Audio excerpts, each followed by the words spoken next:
Good afternoon students. நம்ம இன்றைக்கி மேக்ஸில் பார்க்குற டாபிக் வந்து ட்ரிக்னாமெட்ரி.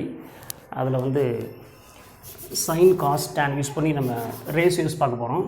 ஓகேங்களா? ஸோ ஃபஸ்ட்டு டயக்ராம் பாருங்கள்.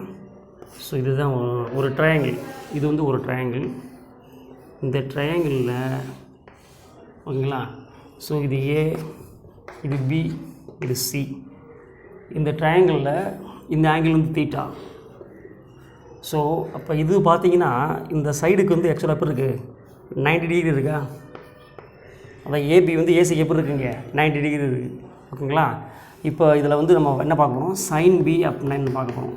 சைன் பி உதாரணமாக பாருங்கள். இப்போ சைன் தீட்டாக்கு ஃபார்முலா வந்து என்னென்னா, சைனுக்கு வந்து என்னது, opposite side by hypotenuse. Opposite side by hypotenuse. ஓகேங்களா?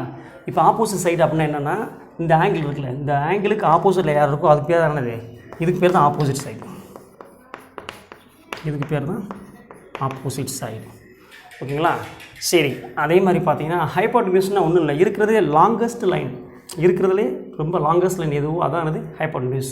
இதை வேறு விதமாக எப்படி சொல்லலாம் அப்படின்னா, 90 டிகிரி இருக்குல்ல, இந்த ரைட் ஆங்கிள் ட்ரையாங்கிளுக்கு ஆப்போசிட்டில் உள்ள ஆங்கிள் பேர் என்ன சொல்லுவாங்க, அதுக்கு பேர் ஹைப்போடெனியூஸ் அப்படின்னு சொல்லுவாங்க.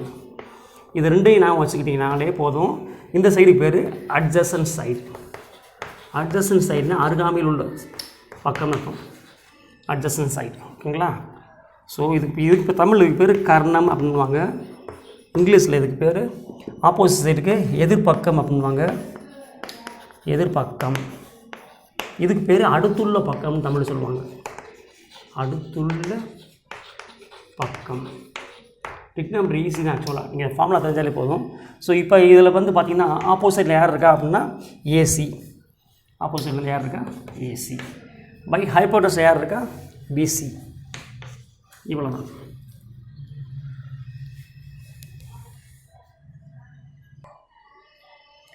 Thank you students.